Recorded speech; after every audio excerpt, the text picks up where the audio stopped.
All right, we are live back with our sixth and final keynote of MicroConf Remote. Thanks again for joining me and sticking around. We're going to have about a 20-minute conversation with Mike Ritchie and myself, and he is the founder of Sequel.io. He's going to share how he tapped into authority-building platforms to reach their earliest customers by providing insights and solutions to potential customers, specifically on Quora and StackOverflow. But during our conversation, I'll bring up several other Q&A platforms that I believe can be used for similar purposes. It's early stage SaaS. It's getting 10, 50, or the first 100 customers. And with that, let's welcome Mike Ritchie to the show. How's it going, sir? Good, how are you? Doing all right. Thanks for joining us today. We're going to, as I was telling folks, we're going to have about a 20-minute chat. You have some slides prepared, and then we will have 10 minutes of Q&A-ish, and we'll wrap around sometime around 9:30 Pacific, 12:30 Eastern. So with that, I'll let you take it away from here. You can intro yourself and dive into the slides, and then I'll chime in as needed. Yeah, sounds good. And just set some context, because I'm sure not everyone is familiar with my small niche of the world, my small company. So Sequel is an app that helps our customers, which are generally data analysts, people that know SQL but are not too much more tech savvy than that. It helps those analysts push data from their data warehouse into other applications. So you can think of those things or places that are interesting to push data as places like Google Sheets, Slack, even things like Salesforce. Just all this insight and data that's locked up in one of our customers' data warehouses. We just make it dead simple for anyone that knows SQL to get it out of their warehouse and drop it into other places that they're interested in. And when I first built the product, I started completely as a side project. It was something that I kind of used and dabbled with a bit at my last company, and decided kind of spin off as a little side project. Got some customers pretty early, but after that very first customer, I realized, okay, this is something that people might actually want to use, might be interested in. So started to kind of think about like how marketing would look and how we could kind of get the first 10 users after that first user. Rob, are the slides up? Because I only see myself right now. There you go. Cool. And I guess that I can control it with this. There we go. Great. So this first slide is basically what the initial strategy was, which was try to find places that people were asking questions or really trying to figure out how to build our product on their own. So that would look like, for our specific use case, it would look like people trying to write Python scripts and trying to set up servers and do all these things to try to like automate this data flow from their warehouse into these other destinations like Google Sheets. So it's this like really clunky process that people were hitting problems, at multiple steps along the way. They might be getting caught up with going through the Google OAuth process in terms of like getting credentials set up. They might be getting jammed up with getting it set on a schedule, so having a server set up and making sure that that's running reliably 24/7. There's a ton of different places that they could be falling into a trap or hitting a roadblock. And basically that's what we try to do, is we try to help people overcome that individual roadblock that they hit. So maybe it was authenticating to their database with Python. We were helping people answer that question, but then we were also saying, hey, by the way, this is going to be a pain 12 more times. Like you're going to run into 12 more roadblocks. Sequel is perfectly built to solve this problem, so you might want to give that a try instead of building it yourself. So this tweet was mentioned, I guess, earlier this month, but it's basically kind of encapsulates our early strategy. And one of the first places that we looked was basically just Google searching and finding places that people have bumped into this issue and have kind of already like answered the questions or started to answer the question. So this is a screenshot from StackOverflow, and it's funny, there's 12 upvotes here, but I could say with pretty solid confidence that this one post on StackOverflow has generated thousands of dollars in MRR for us, since we initially answered the question. So it's only 12 upvotes, but tons of people have seen this, and it's really highly qualified traffic that we get in. So this StackOverflow question ranks pretty highly on Google for various questions that are related to our product. And you can see the answer here is crisp, to the point. hey, if you don't want to solve this yourself, SQL's out there. We've always tried to be as transparent as possible. It's like, hey, we're one of the founders, just full transparency. Like, we built this product, so it's clear that where the pitch is coming from. It's not it's not that we're trying to hide it and post it from a ghost account or position it as though it's one of our customers that's answering anything like that. We're always transparent that it's us that's answering the question. And then we just try to be crisp and not canned in terms of the response. So we try to cater the response, whether it's a place like Quora or StackOverflow, we cater the response to the exact question, as opposed to just pasting in a blanket response that's used for all questions. I think the next slide has an example of Quora. So this was another question that we found pretty early on in our history in terms of when we initially launched. One thing with Quora that's nice is and actually StackOverflow as well, is you can update the question or update your answer over time as you add new features or as you kind of improve the product. So this is exactly what we did here. Is when we initially launched the product, it was the UI was terrible. It was actually a pretty janky and clunky product. So this post was actually updated multiple times as we improved our product and as the screenshots look cleaner, as the product vision became more concise. We updated these answers and made the value prop more clear. So it was actually something we did, call it like every quarter to every 6 months, as we kind of go back through these top posts, which obviously attribution and tracking is pretty important for understanding where your customers are coming from, so that which of these posts actually matter to update. But we've kept that log of the posts that still matter or the answers that still matter to us, and we go back and update those regularly if necessary. So this is one example in Quora. And then the third place that we really found some initial and early traffic, and it's not really a Q&A site, but it is a place that a lot of our customers were going to for answers. So there's actually, and this is a very little known marketplace that oddly has a very large user base. You can kind of see some of the numbers that are in just this screenshot. But if you're looking for an idea, I'd fully encourage you to go to Google Workspace Marketplace and just kind of search around at some of the products that have traction there. There's applications that are literally just add-ons to Google Forms that have millions of users and terrible reviews. So there's apps that are being widely used that are paid apps that have terrible reviews and are poorly built. Seems like a pretty good combination for someone looking for a side project or a new project to work on. But in our use case, pretty early on, we realized that customers were looking for solutions here. We actually by default had to have a listing here for the initial version of our application. So it wasn't something that we discovered on our own, we had to be listed here. But once we realized how many customers were finding us through the marketplace, we really worked to improve our ratings, improve our reviews. You can see here in the screenshot, we have a 4.9 star review with almost 3,000 users for the first app. We actually have two apps in the marketplace, one for Forms and one for Google Sheets. So 5-star review on the other one. And we really worked on making sure we were number one in the search results for different terms that matter to us. So basically anything you search for that matters to our company, like Postgres, Snowflake, anything like that, we are the number one search result, and we get a ton of traffic through here. So again, thousands and thousands of dollars of MRR with no spend. So it's not like we're paying for placement here. It's purely just doing the work to get the app reviewed well and listed well. And I think so I think that's it on the marketplaces. Those were the three that we really leaned on early on, especially to get the first first 100 customers. I guess the overall strategy, I already mentioned being transparent. So making sure that anyone that we were quote unquote selling to through these marketplaces knew who it was that was selling to them and knew that we were associated with the company.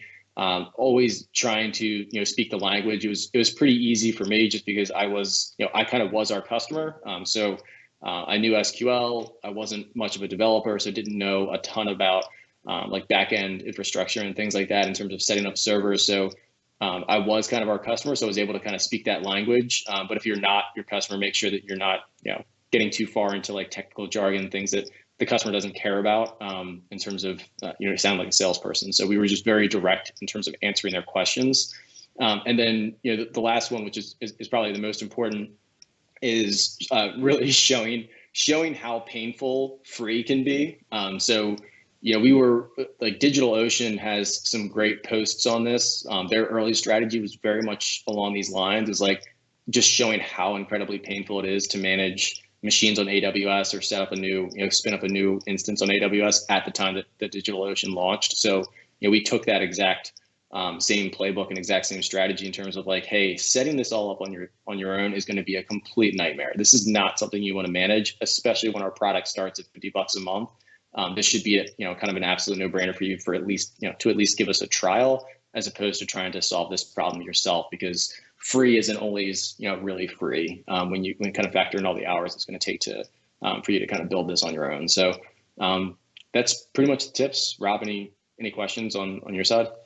Yep. Yeah. Let me dive in with a couple comments because actually I have done very similar approach to what you've done, and I did it with HitTail, which was a long tail SEO keyword tool that was a SaaS app. And so at that time I went to Quora, subscribed to all the SEO and keyword research topics, and I would chime in similar to you. I was very personal. I always divulged, that by the way, I run HitTail.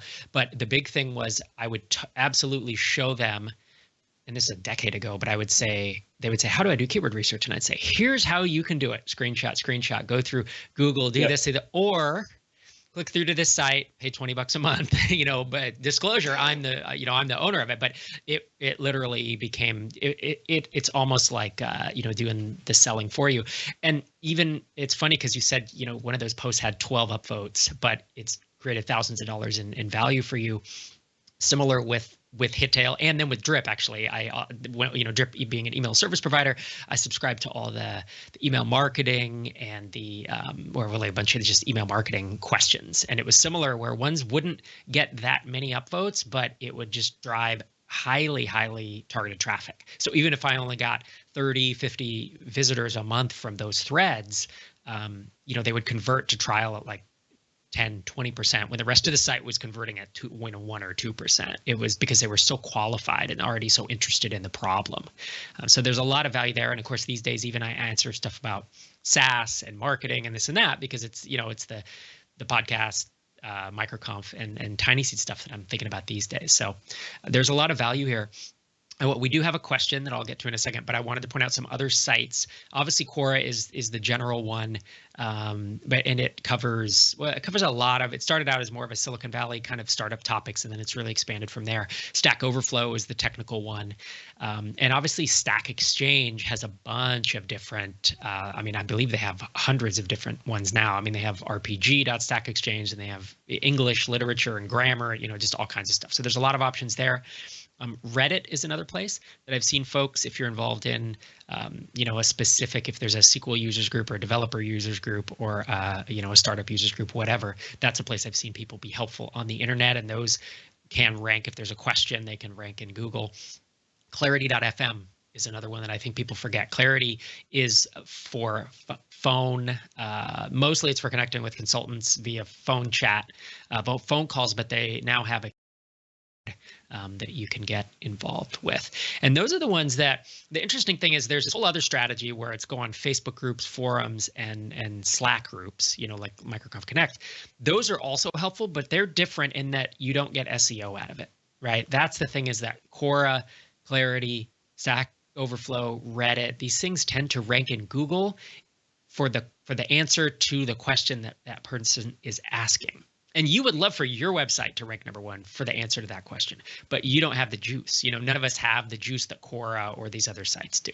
So that's what I'll say, kind of as bringing my personal experience to it, as well as kind of expanding on that in terms of there are other options. It's not just the three. You pointed out Quora, StackOverflow, and Google Workspace Marketplace, which I had never heard of. That's funny. All right, we got a couple questions. One's from Adam. He says, I think you may have covered this, but reiterate, Mike. He says, do you have any thoughts on using personal accounts, for example, Adam, versus company accounts? Example, the name is My Company on Quora, StackOverflow, etc. We always used personal accounts. I always felt that was much less salesy. So wherever possible, we always used a personal account. Yep. That's what I did as well. And the nice part, especially on Quora, you can put Rob Walling, comma, founder of Drip, founder of whatever. And so your company makes it in anyways, but then you're a human being. It's like nobody wants a question answered by a company. I'm instantly suspect when I see that, right? But if it's by a person who's the CEO or a founder, I actually give them credibility. A question from Kristen Carney. How do you find questions? Let's see. How do you find the right questions to answer on the platform? Did you answer hundreds of questions, or did you somehow ID the questions with a lot of views?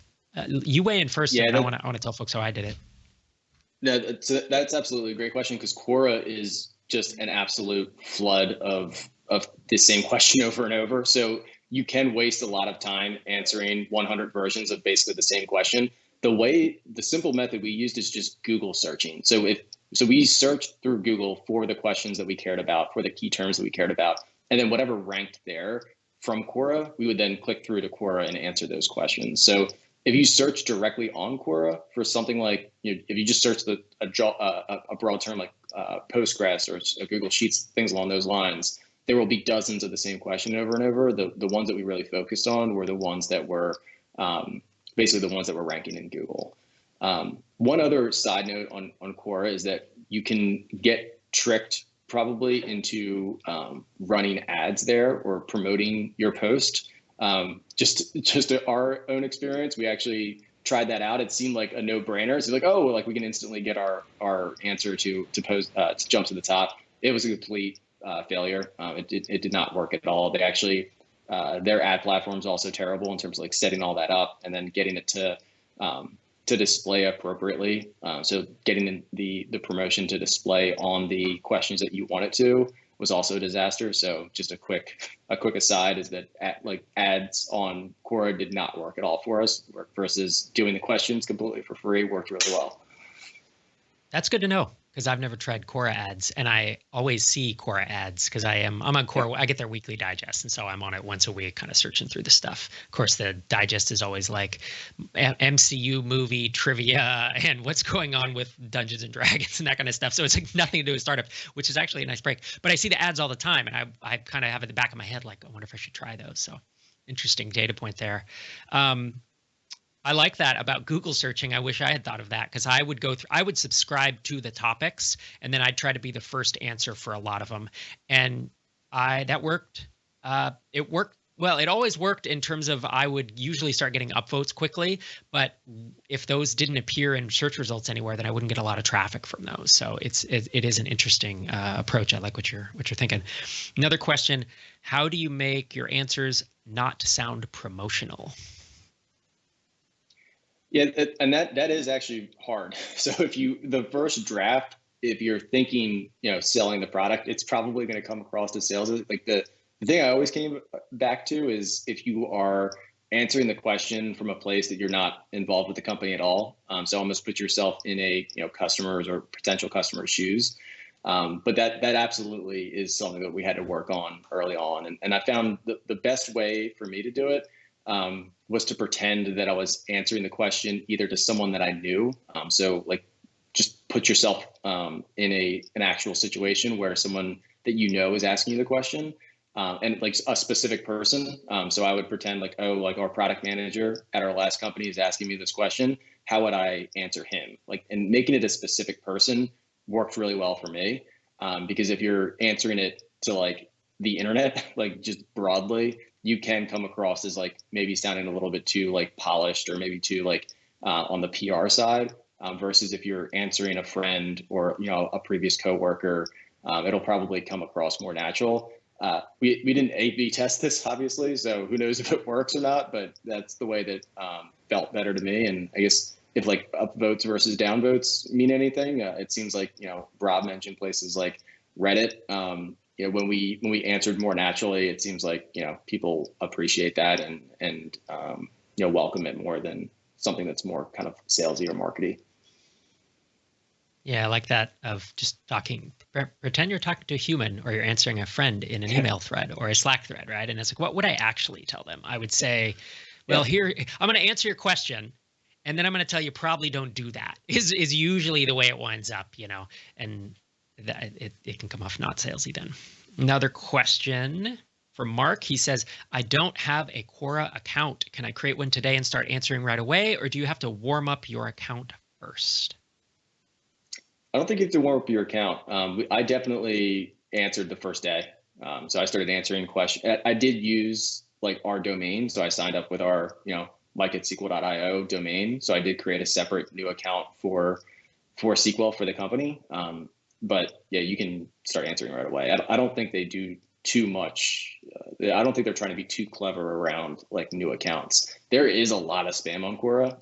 So you do have the possibility of being drowned out by a lot of other spam, but yeah, I don't think you need any warm up period.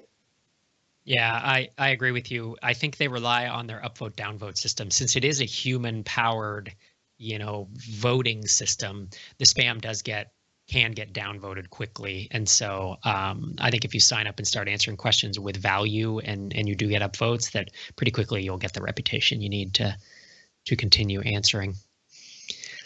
Any other questions from folks?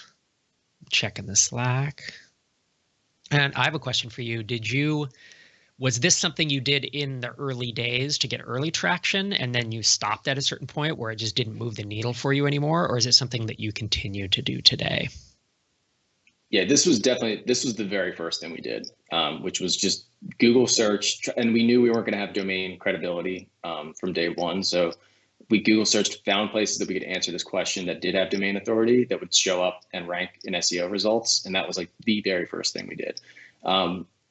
As far as like ongoing, it has not been much of a strategy, like say like the past year. And we have mainly just been in maintenance mode. So if a particular post is just looking outdated, so it's just not really displaying the current product anymore, we will update them. Some newer channels, like as opposed to like Quora and StackOverflow, have worked well for us. So like as we added more integrations and destinations, new forums became relevant to us. So specifically like Salesforce, when we added Salesforce as a destination for our product, we kind of dug into their archives and their previous Q&A forums there, which are very active. Like there's a ton of Salesforce developers out there, a ton of people that use Salesforce in general, obviously. So there are questions that are super relevant to our product that we've kind of gone in and answered, but the amount of work to like keep up with it is actually like really, really low. So like if you kind of like have it to do once a month or once every other month, I think that's more than enough to like keep up with maybe even like a dozen or so different sources and questions. Yeah, and I think that's something good to take away. Is that's why this whole MicroConf Remote 2.0 event is around getting that first 10, 50, or 100 customers. This is not going to, I don't see the scaling. The only time I've seen the scale is Jason Lemkin built the entire SaaStr brand on Quora, and then he republished on his blog. And that's the one person I've seen who like built a huge personal brand. But other than that, it's usually what you've said and how I've described Hittail and Drip is you do it in the early days and it gets you highly qualified folks, not a huge amount, but enough that, you can use it to get early traction. And then from there on, it's just maintenance. There is a question from Eric, and he's asking, like, I think during the active time when you were, really targeting this, how much time in a given week did you spend answering questions?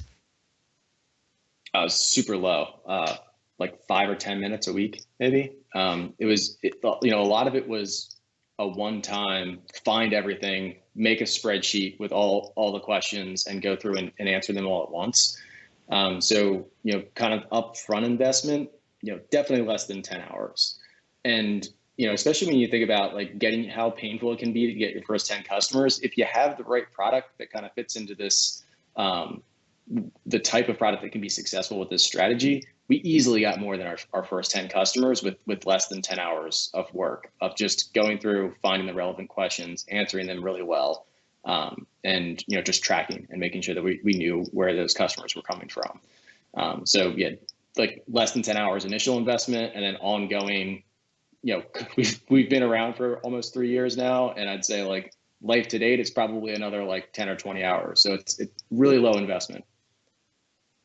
Yeah, and I like about what I like about doing Quora and Stack Overflow and these others is that usually when you see the question, it's obvious to you what the answer is, but it's not obvious to everyone else because you're the expert. Like you're knee deep in this stuff. I mean, you can call out particular API calls or you can call out particular numbers. I mean, again, when I answer questions on Quora about B2B SaaS marketing, I'm like referencing page 27 of the State of Independent SaaS that we ran that because it's just all in your head and you forget how knowledgeable and how deep your knowledge is. These are not things that you research. At least I never did. It was always like, what are the biggest mistakes people make in email marketing? And it's like, well, I can list 5 right now because I see it every day in Drip, right? It's not that I have to go and spend a bunch of time like writing a dissertation. It just kind of, it comes out of me because you're knee deep in it. Another question from, there's a question from Justin. Oh, go ahead. Yep. I was gonna say, that's a great point on our product as well. Is like, this is a lot of times a person that spent like 10 to 15 minutes trying to figure out how to solve this problem. And we've meanwhile spent like 6 months building a company around it. So like you're exactly spot on, Rob. It's like, it's someone that's like, hey, this is a really annoying problem. I'm trying to solve it right now. They're asking it from a place of like, maybe 10 to 15 minutes of experience on like working on it. So you might come across as like the most brilliant person on earth if you answer their question well after having worked on the product or the problem for 3 to 6 months. We have a question from Justin. He says, what were some examples of the Google searches you did? Literally the question, right? So for our product, and this is another, I think this is a general theme that Rob and MicroConf in general pushes is like niche down, like, find a niche. We were super niche at first. Like we basically only solved like one problem, which was getting data from your database into Google Sheets. So it was like write SQL connected to your database, whether that's like Postgres, MySQL, whatever it is. And instead of having the results, returned into your IDE, we were sending the results to somewhere like Google Sheets. So like that was the problem that we solved. Like that was the niche. So we just searched every iteration of that problem. It's like, how do I connect Postgres to Google Sheets?